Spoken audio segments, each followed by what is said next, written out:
역대상 11장. 온 이스라엘 백성이 헤브론으로 다윗을 찾아와서 말했다. 우리는 모두 왕과 한 혈육입니다. 전에 사울 왕이 살아계실 때에도 이스라엘 군대를 이끌고 전쟁터에 나가신 분은 왕이셨습니다. 또 일찍이 왕의 하나님 주께서는 왕을 두고 말씀하시기를 너는 장차 내 백성 이스라엘을 인도하는 목자가 될 것이고 내 백성 이스라엘을 다스리게 될 것이다 하였습니다. 이스라엘의 모든 장로들이 헤브론으로 다윗을 찾아오니 다윗은 주 앞으로 나아가 그들과 언약을 맺었다. 그들은 다윗에게 기름을 부어 온 이스라엘의 왕으로 삼았다. 일찍이 주께서 예언자 사무엘에게 말씀하신 대로 이루어진 것이다. 다윗은 온 이스라엘 백성을 거느리고 예루살렘 곧 여부스로 올라갔다. 당시 그 땅에는 여부스 족속이 살고 있었다. 여부스 사람들이 다윗에게 말했다. 너는 여기에 결코 들어올 수 없을 것이다. 그러나 다윗은 그들에게서 먼저 시온 산성을 빼앗은 후 그곳을 다윗성이라고 불렀다. 그때 다윗이 부하들에게 말했다. 누구든지 여부스 사람을 치는데 앞장서는 사람을 총사령관으로 삼겠다. 그러자 수르야의 아들인 요압이 맨 먼저 성 안으로 치고 들어갔고 그래서 그가 다윗 군대의 총사령관이 되었다. 이렇게 다윗이 그 산성을 점령한 후 거기에서 살았다. 그러자 사람들은 그 산성을 다윗성이라고 불렀다. 그 산성을 점령한 후 다윗은 성을 다시 쌓았는데 밀로 쪽에서부터 빙 둘러 성벽을 쌓았다. 그리고 나머지 성벽을 증축하는 일은 요압에게 맡겼다. 만군의 주께서 다윗과 함께 하셨으므로 다윗의 세력이 점점 더 강대해졌다. 다윗은 용사들의 우두머리들을 많이 거느리고 있었다. 그들은 주께서 약속하신 대로 온 이스라엘 백성들과 함께 다윗을 도와 다윗의 왕권을 튼튼하게 하고 또 다윗의 세력이 더욱 확장될 수 있게 하였다. 다윗이 거느린 용사들의 우두머리 이름은 다음과 같다. 첫째는 학몬 사람 야소부암인데 그는 30명으로 구성된 다윗 특공대의 두목이었다. 그는 창 한 자루로 한판 싸움에서 300명의 적을 쳐 죽였다. 그 다음으로는 도도의 아들인 아호와 사람 엘르아살인데 그는 본래 세 영웅 가운데 한 사람이었다. 한 번은 그가 다윗과 함께 바스담밈에서 블레셋 군대와 싸우게 되었다. 보리밭에서 싸움이 벌어졌는데 이스라엘 군사들은 블레셋 군사들 앞에서 도망치기에 바빴다. 그러나 그는 다윗과 함께 보리밭 한가운데 굳게 서서 블레셋 군사들을 모두 물리쳐서 곡식을 적의 손에 빼앗기지 않았다. 그 결과 주께서는 이스라엘의 큰 승리를 안겨다 주셨다. 블레셋 군대가 이스라엘을 침략하여 르바임 골짜기에 진을 치고 있을 때였다. 다윗의 30인 특공대 소속인 세 용사가 아둘람 동굴 근처의 바위로 내려가 다윗을 지원했다. 당시의 다윗은 산성 안에 있었고 블레셋 군대는 베들레헴에 진을 치고 있었다. 그때 다윗이 목이 말라서 간절하게 말했다. 누군가 베들레헴 성문 근처의 우물에서 물을 길어다 나로 마실 수 있게 해준다면 좋으련만. 그러자 이 말을 듣고 세 용사가 블레셋 군대의 진영을 뚫고 쳐들어가서 베들레헴 성문 곁에 있는 우물에서 물을 길어다가 다윗에게 바쳤다. 그러나 다윗은 그 물을 마시지 않고 주께 그 물을 제물로 부어드리며 말했다. 내가 어찌 이 물을 마실 수 있으랴. 내가 이 물을 마신다면 하나님께 저주를 받아 마땅하다. 이 사람들이 목숨을 걸고 길어온 이 물은 물이 아니라 그들의 목숨이 담겨있는 새 용사의 피다. 그러면서 다윗은 끝내 그 물을 마시지 않았다. 다윗의 세 용사는 이런 일까지도 해낸 사람들이다. 이들 세 용사 가운데 우두머리는 요압의 아우 아비새였다. 그는 창 한 자루만으로도 한판 싸움에서 300명이나 되는 적을 쳐 죽였다. 그는 이 일로 세 용사 가운데서 더욱 유명해졌다. 이처럼 요압의 아우 아비새는 세 용사 중에서 가장 유명한 장수였으나 앞에서 말한 세 영웅에는 미치지 못했다. 여호야다의 아들인 갑세엘 출신의 분하야는 용맹스런 인물로 큰 공을 많이 세웠다. 그는 모압의 사자로 통하던 모압 적장 2사람을 쳐 죽였고 한 번은 눈에 찍힌 사자 발자국을 따라가 구덩이에 빠진 사자를 보고는 혼자 내려가서 그 사자를 쳐 죽이기도 했다. 그는 또 이집트의 거인도 한 사람 죽였는데 그 거인은 키가 무려 5규빗이고 배틀의 용두머리만큼이나 굵은 창을 쓰는 자였다. 분하야는 막대기 하나만 들고 그와 맞서 싸웠는데 오히려 그 거인의 창을 빼앗아 그 창으로 그를 찔러 죽였다. 이런 공적 때문에 분하야는 세 용사 중에 한 사람으로 명성을 떨치게 되었다. 분하야는 30명의 특공대원들 가운데서는 크게 유명하였지만 처음에 말한 세 영웅에는 미치지 못했다. 다윗은 분하야를 자신의 경호대장으로 삼았다. 이외에도 다윗의 군대에는 여러 뛰어난 용사들이 있었다. 그들의 이름과 출신 지역은 다음과 같다.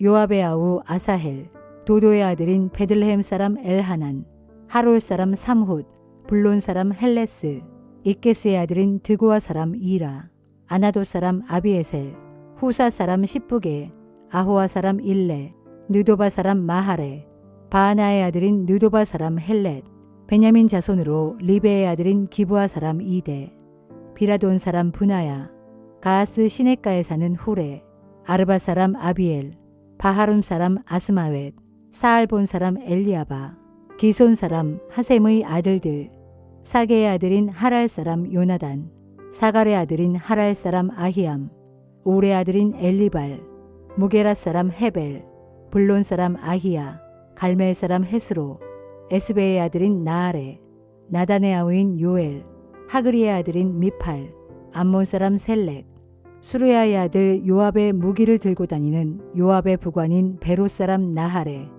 이델 사람 이라, 이델 사람 가렙, 헷 사람 우리야, 알레의 아들인 사밧, 르우벤 지파의 족장들 가운데 한 사람으로 자신이 거느린 30명 용사의 우두머리이며 르우벤 자손 시사의 아들인 아디나, 마가의 아들인 하난, 미덴 사람 요사밧, 아스드라 사람 우시야, 호담의 두 아들인 아로엘 사람 사마와 여이엘, 시무리의 두 아들인 디스 사람 여디아엘과 요하, 마하위 사람 엘리엘, 엘리암의 두 아들인 여리베와 요사위야, 모압 사람 이드마, 엘리엘, 오벳, 그리고 무소바 사람 야시엘 등이다.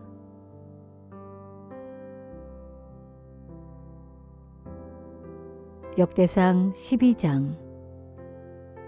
다윗이 기스의 아들인 이스라엘 왕 사울을 피하여 시글락에 숨어 있을 때 많은 용사들이 다윗에게로 찾아와 다윗 편에 가담하여 다윗을 도와 싸웠다.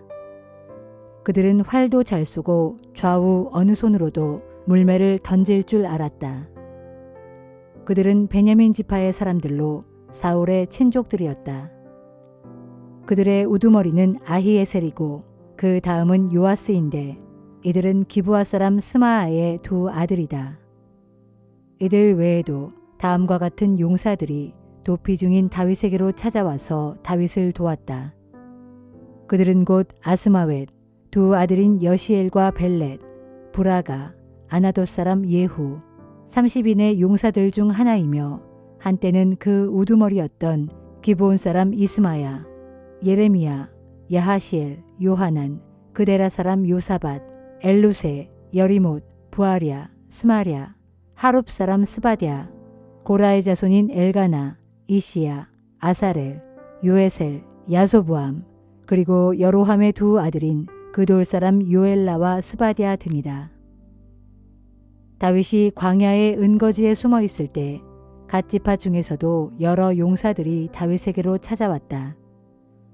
그들은 방패와 창을 잘 다룰 줄 알고 또 싸움에 익숙한 용감한 용사들로 얼굴은 사자와도 같고 날래기가 산속의 노루 같았다. 그들의 우두머리는 에셀이고 둘째가 오바댜, 셋째가 엘리압, 넷째가 미스만나, 다섯째가 예레미야, 여섯째가 앗대, 일곱째가 엘리엘, 여덟째가 요하난, 아홉째가 엘사밧, 열째가 예레미야, 그리고 11째가 막반네였다. 그들은 모두 갓 지파의 군대 지휘관들로서 그들 가운데 가장 약한 자일지라도 100명의 적을 상대할 수 있었고 가장 강한 자는 1000명도 당해낼 수 있었다. 그들은 어느 해 첫째 달 요단 강물이 모든 강둑에 넘칠 때 용감하게 강을 건너가 요단 골짜기에 살고 있는 모든 사람들을 쫓아내어 동쪽과 서쪽으로 흩어지게 했다. 베냐민 지파와 유다 지파 중에서도 여러 사람들이 다윗이 숨어있던 은거지로 다윗을 찾아왔다. 그때 다윗이 나가서 그들을 맞으며 이렇게 말했다. 여러분이 친구로서 진정 나를 도우려고 찾아왔다면 나는 진심으로 여러분을 환영합니다. 그러나 만일 나를 원수에게 넘겨주려고 속임수를 쓰고 있는 것이라면 우리 조상의 하나님 주께서 다 내려다보시고 여러분에게 벌을 내리실 것입니다.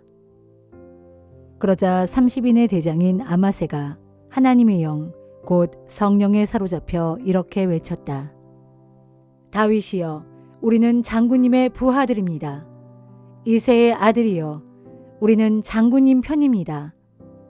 장군님뿐 아니라 장군님을 돕는 모든 이들에게 항상 승리가 있을 것입니다. 장군님을 돕는 분은 하나님이시기 때문입니다. 이에 다윗은 그들을 기꺼이 받아들여 자기 부하의 지휘관으로 삼았다. 므낫세 지파 중에서도 다윗에게로 찾아온 용사들이 있었다. 다윗이 사울의 군대에 대항하여 싸우려고 블레셋 사람들과 함께 출전했을 때 그들 므낫세 지파의 용사들이 다윗에게로 찾아왔으나 다윗과 그들은 블레셋 사람들을 도와 사울과 싸울 수 없었다. 왜냐하면 블레셋 지도자들이 자기들끼리 의논한 후에 말하기를 다윗이 자기의 옛상전인 사울에게 공을 세우려고 우리의 머리를 베어서 바칠지도 모르는 일 아니오 하면서 다윗과 그의 부하들을 되돌려 보냈기 때문이다. 그리하여 다윗이 시글락으로 되돌아왔을 때 므낫세 지파 중에서 다윗에게 합세한 사람들은 아드나, 요사밧, 여디아엘, 미가엘, 요사밧, 엘리후, 그리고 실르데이다. 이들 7명은 모두 므낫세 지파에서 1000명의 병사를 거느리던 천부장들이었다. 이들 므낫세 지파의 용장들은 다윗 군대의 지휘관이 되어 다윗을 도와 침략자들을 물리쳤다. 이렇게 다윗을 도우려고 사람들이 날마다 다윗에게 몰려들어 어느덧 다윗의 군대는 하나님의 군대처럼 그 세력이 커지게 되었다.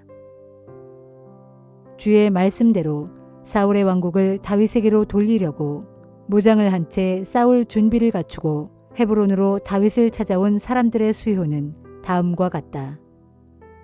유다 지파 가운데서 방패와 창으로 무장하고 찾아온 사람들이 6,800명, 시므온 지파 가운데서 무장하고 찾아온 용사들은 7,100명, 레위 지파 가운데서 찾아온 사람들은 모두 4,600명인데 그 중에서 아론 가문의 우두머리인 여호야다가 3,700명을 거느리고 왔고 젊은 용사 사독은 자기 가문 출신의 지휘관 22명을 이끌고 왔다.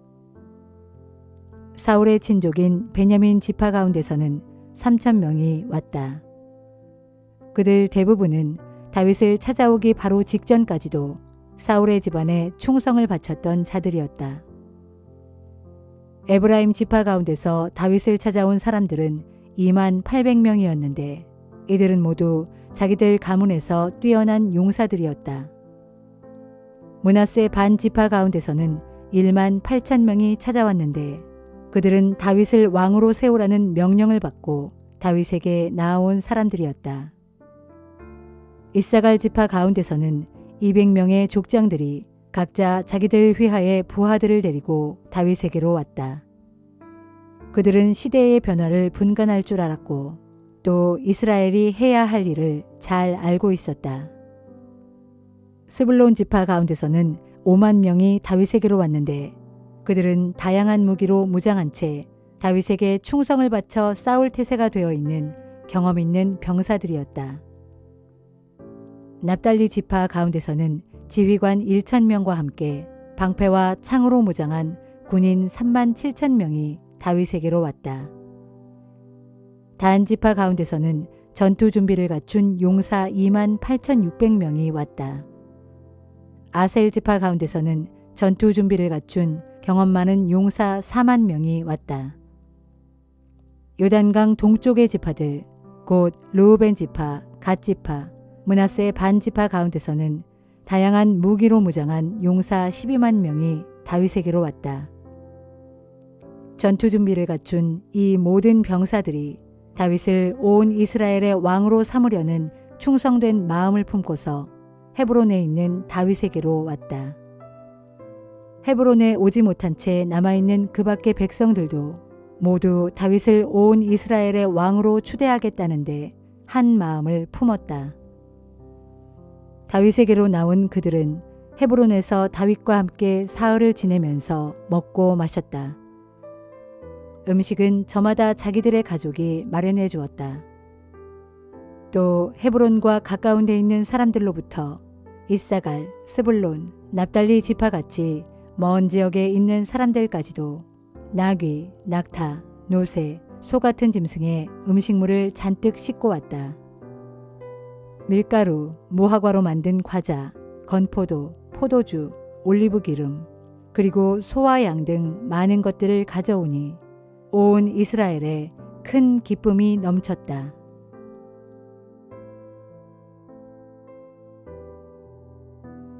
히브리서 13장. 여러분, 서로를 형제처럼 사랑하십시오. 나그네 대접하기를 소홀히 하지 마십시오. 어떤 사람들은 평소 나그네를 잘 대접하다가 자신도 모르는 사이에 천사를 대접한 일도 있었습니다. 감옥에 갇혀 있는 자들을 생각하되 여러분도 함께 갇혀 있다는 심정으로 그들을 기억하십시오. 여러분도 몸을 가진 사람들이니 몸으로 고통받는 사람들을 헤아려 주십시오. 모두가 결혼을 귀하게 여기고 부부의 잠자리를 더럽히지 말고 순결하게 유지하십시오. 하나님께서는 음란한 자들과 간음하는 자들을 심판하실 것입니다. 돈을 사랑하여 돈에 얽매이지 말고 지금 갖고 있는 것으로 만족하십시오. 하나님께서는 우리에게 친히 말씀하시기를 내가 결코 너를 떠나지 않을 것이고 너를 버리지 않을 것이다 라고 했습니다. 그러므로 우리는 확신에 차서 담대하게 말할 수 있습니다. 주께서 나를 도와주시니 내가 무엇을 두려워하랴? 사람이 나를 어찌할 수 있으랴? 또 여러분은 하나님의 말씀을 여러분에게 가르쳐준 지도자들을 기억하십시오. 그들이 살다간 삶의 길을 잘 살펴보고 그들의 신앙을 본받도록 하십시오. 예수 그리스도께서는 어제나 오늘이나 내일이나 영원토록 한결같은 분이십니다. 온갖 종류의 요상한 가르침에 마음을 빼앗기는 일이 없도록 특히 주의하십시오. 우리의 마음은 음식 규정을 잘 지킨다고 강해지는 것이 아니라 오직 하나님의 은혜로 강해집니다. 그러므로 음식 규정에 얽매여 사는 사람들은 아무런 유익을 얻을 수 없습니다. 우리에게는 우리의 한 제단이 있는데 옛 율법에 따라 성막에서 일하던 사람들은 우리의 제단 위에 놓인 제물을 먹을 권리가 없습니다. 그들의 제사의식에서 대제사장은 속죄제물로서 짐승의 피를 가지고 지성소 안으로 들어가고 그 짐승의 몸은 진영 밖에서 모두 불태워 버립니다. 이와 같이 예수께서도 자신의 피로써 사람들을 거룩하게 하시려고 성문 밖에서 고난을 당하셨습니다. 그러므로 우리도 기꺼이 진영 밖으로 나아가서 예수께서 몸소 겪으신 그 치욕을 함께 짊어지도록 합시다.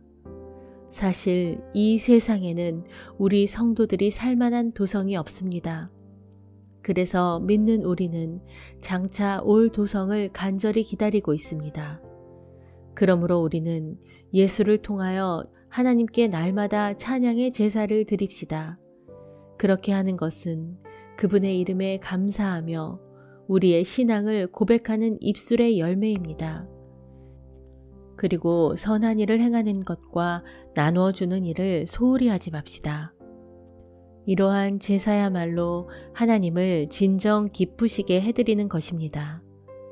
여러분은 여러분을 인도하는 목자들의 말에 순종하고 그들의 권위에 따르도록 하십시오. 그것은 그들이 여러분의 영혼을 위해 마치 자신들이 하나님 앞에서 계산해야 할 사람들인 것처럼 항상 깨어 여러분의 영혼을 지키고 보살피는 사람들이기 때문입니다. 그러므로 여러분들이 최대한 순종하고 협조함으로써 그들로 하여금 기쁨으로 그 일을 행하게 하고 근심하거나 탄식하면서 하지 않도록 해주십시오. 그래야 마지막 심판의 때에 여러분에게 큰 유익이 될 것입니다. 특별히 우리를 위해 기도해 주십시오. 우리는 한 점 거리낌 없는 선한 양심을 갖고서 모든 일에 올바르게 처신하고 있다고 확신합니다. 내가 여러분에게 하루빨리 돌아갈 수 있도록 더욱 열심히 기도해 주시기를 간곡히 부탁드립니다. 영원한 언약의 피를 흘림으로써 모든 양들의 큰 목자가 되신 우리 주 예수 그리스도를 죽은 자 가운데서 다시 살리신 평강의 하나님께서 자신의 거룩한 뜻을 행할 수 있도록 온갖 좋은 것들로 여러분에게 풍성히 공급해 주시기를 간구합니다. 또한 하나님께서 예수 그리스도를 통하여 자신에게 참된 기쁨이 되는 일을 우리 가운데 이루시기를 빕니다. 하나님께 영원토록 영광이 있기를 빕니다. 아멘. 형제들이여, 비록 짧게 편지를 썼지만 부디 지금껏 말한 나의 이 권면들을 마음속에 깊이 받아들이기를 간곡히 부탁드립니다. 우리 형제 디모데가 방금 감옥에서 풀려나왔음을 여러분에게 알려드립니다. 디모데가 조만간 이곳으로 오면 나는 그와 함께 여러분을 만나러 가겠습니다. 여러분의 모든 목자들과 그곳의 모든 신도들에게 문안 인사를 드립니다. 또 이탈리아에서 오신 분들이 여러분에게 안부를 전합니다. 하나님의 은혜가 여러분 모두와 항상 함께 하시기를 빕니다. 아멘.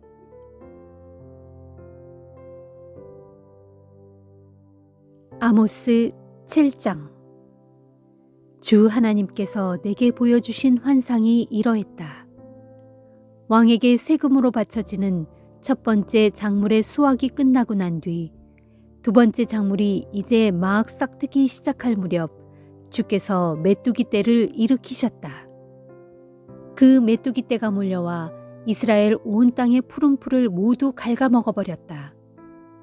그 광경을 보고 내가 주께 부르짖었다. 주 하나님이시여, 부디 용서를 베풀어 주소서. 야곱이 아직 어리고 약하니 어떻게 이 재앙을 견뎌낼 수 있겠습니까?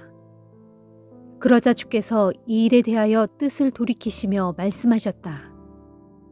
알았다. 내가 이 재앙을 내리지 않겠다. 주 하나님께서 또 내게 보여주신 환상이 이러했다. 주 하나님께서 이스라엘을 징벌하기 위해 맹렬한 불을 일으키셨다. 그러자 그 불이 큰 바다의 모든 물을 다 태워 말려버리고 마침내 육지까지 태우기 시작했다. 이때 내가 간청했다. 주 하나님이시여, 부디 멈춰 주십시오. 야곱이 아직 어리고 약하니 어떻게 이 재앙을 견뎌낼 수 있겠습니까? 그러자 주께서 이 일에 대하여 뜻을 돌이키시며 말씀하셨다. 알았다. 내가 이 재앙도 내리지 않겠다. 주 하나님께서 또 내게 보여주신 환상이 이러했다. 다림줄을 사용하여 쌓은 담 곁에 주께서 손에 다림줄을 들고 서 계셨다. 그때 주께서 내게 물으셨다. 아모스야, 내가 무엇을 보느냐? 내가 대답했다. 다림줄입니다. 그러자 주께서 말씀하셨다. 보아라, 내가 이 다림줄로 내 백성 이스라엘을 조사하고 살펴볼 것이니 내가 더 이상 그들을 용서하지 않겠다. 그날에 이삭의 산당들이 모두 무너져 황폐해질 것이고 이스라엘의 성소들이 모두 파괴되어 황량해질 것이다. 이제 내가 일어나 칼로 여로보암의 집을 쳐서 무너뜨리겠다. 그 무렵 베델의 제사장 아마샤가 예언자 아모스의 말을 듣고 여로보암 왕에게 즉시 사람을 보내어 이렇게 알렸다. 이스라엘 백성 가운데 아모스라는 자가 왕을 거슬러 반역할 음모를 꾸미고 있습니다. 그 자가 하는 말을 그대로 놔두었다가는 이 나라가 발칵 뒤집히게 생겼습니다. 그 자가 말하기를 여로보암 왕은 대적의 칼에 찔려 죽을 것이고 이스라엘 백성은 대적에게 반드시 사로잡혀서 자기 땅을 떠나 멀리 포로로 끌려갈 것입니다 합니다. 그 뒤 아마샤는 아모스에게도 직접 말했다. 너 성견자야, 당장 여기서 사라져라. 남쪽의 유다 땅으로 도망가서 거기서나 예언하면서 내 밥벌이를 하여라. 다시는 이곳 베델에서 예언을 하지 마라. 이곳은 왕의 성소이며 왕의 궁전이다. 이 말을 듣고 아모스가 아마샤에게 대답했다. 나는 예언자도 아니고 예언자의 아들도 아니오. 나는 다만 양떼를 치는 목자일 뿐이고 뽕나무를 재배하는 사람에 불과하오. 그런데도 주께서는 양떼를 치는 나를 불러 말씀하시기를 가라. 너는 가서 내 백성 이스라엘에게 내 말을 예언하라 하셨소. 이제 아마샤는 주의 말씀을 들으시오.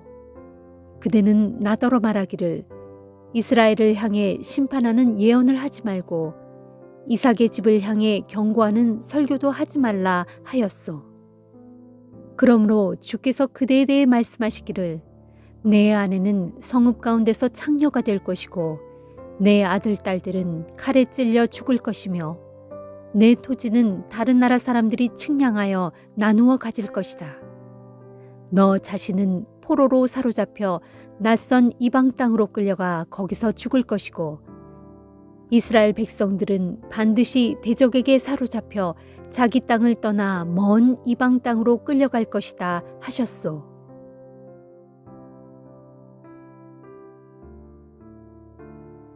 누가복음 2장.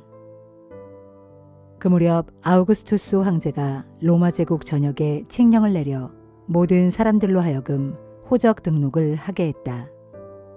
이 호적 등록은 구레뇨가 수리아 총독으로 있을 때에 처음 시행된 것이다. 황제의 칙령에 의하면 모든 사람들은 각자 자신의 고향으로 가서 호적을 등록해야 했다. 그래서 다윗의 후손인 요셉도 갈릴리 지역의 나사렛을 떠나 다윗 왕의 고향인 유대 땅 베들레헴으로 가야 했다. 요셉은 이미 만삭이 된 약혼녀 마리아와 함께 호적을 등록하러 길을 떠났다. 그들이 베들레헴에 머무르고 있는 동안 달이 차서 아기를 낳을 때가 되었다. 마침내 마리아는 첫 아들을 낳고는 아기를 강보에 싸서 구유에 눕혀두었다. 당시에 마을 여관이 다 차서 그들이 묵을 방이 없었기 때문이었다. 그날 밤 베들레헴 근처의 들판에서는 목자들이 양을 지키고 있었다. 그때 주의 천사가 갑자기 목자들에게 나타나고 주의 영광의 광채가 그들을 두루 비추니 그들이 몹시 두려워했다. 그러자 천사가 목자들에게 말했다. 두려워하지 말라. 나는 기쁜 소식을 전하러 왔다. 이 소식은 모든 백성에게 아주 큰 기쁨이 될 것이다. 오늘 밤 다윗의 동네에서 너희의 구주가 태어나셨다. 그는 곧 그리스도 주님이시다. 너희가 강보에 쌓여 구유에 누워있는 아기를 뵙게 되면 그분이 바로 주님이신 줄 알아라. 그때 갑자기 수많은 하늘 군대가 나타나 그 천사와 함께 하나님을 찬양하였다. 지극히 높은 곳에서는 하나님께 영광이요, 땅에서는 주님이 기뻐하시는 모든 사람들에게 평화로다. 천사들이 목자들에게서 떠나 하늘로 되돌아가자 목자들이 서로에게 말했다. 자, 어서 베들레헴으로 가보자. 그래서 주께서 우리에게 알려주신 일들이 정말로 일어났는지 알아보자. 목자들은 서둘러 동네로 달려가 마리아와 요셉을 찾아냈다. 과연 아기가 구유 안에 누워 있었다. 목자들은 자기들에게 있었던 일과 천사가 이 아기에 대해 말한 내용을 사람들에게 알렸다. 목자들의 이야기를 들은 사람들은 저마다 크게 놀랐다. 하지만 마리아는 이 모든 일을 마음속 깊이 담아두고 곰곰이 되새겼다. 목자들은 자신들이 듣고 본 모든 일들이 천사가 일러준 그대로인 것에 놀라면서 하나님께 영광을 돌리고 찬양하며 돌아갔다. 아기가 태어난 지 8일째 되는 날, 아기에게 할례의식을 행할 때에 마리아는 아기가 잉태되기 전에 천사가 자기에게 일러준 대로 아기의 이름을 예수라고 지었다. 모세의 율법에 따라 정결의식을 치를 때가 되자 요셉과 마리아 부부는 아기를 주께 바치려고 예루살렘으로 올라갔다. 이것은 주의 율법에 처음 태어난 마다들은 하나님께 바쳐야 한다 라고 기록된 대로 그대로 행하기 위함이고, 또한 주의 율법에 산비둘기 한 쌍이나 어린 집비둘기 2마리를 드려야 한다 라고 기록된 대로 희생제물을 주께 드리기 위함이었다. 그런데 당시 예루살렘에는 시므온이라는 사람이 살고 있었다. 그는 의롭고 경건한 사람으로 이스라엘의 구원을 간절히 고대하고 있었다. 그는 항상 성령이 충만한 상태였다. 그는 그리스도를 보기 전에는 자신이 죽지 않을 것이라는 성령의 계시를 받은 적이 있었다. 그날도 시므온은 성령의 인도로 성전에 갔다. 그때 마침 마리아와 요셉이 주의 율법에 정한 대로 아기 예수를 주께 드리려고 성전 안으로 들어왔다. 시므온은 아기 예수를 팔로 받아서 품에 안고는 하나님을 찬양하며 말했다. 주여, 주께서 제게 약속하신 대로 이제 이 종은 평안히 눈을 감게 되었습니다. 주께서 세상을 위해 보내주신 구주를 오늘 제 눈으로 친히 보았습니다. 이분은 모든 나라를 비추는 빛이시며 주의 백성 이스라엘의 영광이십니다. 요셉과 마리아는 아기에 대한 시므온의 이 말을 듣고 크게 놀랄 뿐이었다. 시므온은 그들을 축복한 후에 아기의 어머니 마리아에게 말했다. 이 아기는 장차 수많은 이스라엘 사람들을 일으키시기도 하고 넘어지게도 하실 것입니다. 또한 많은 사람들이 거스르고 반대하는 대상이 되기도 할 것입니다.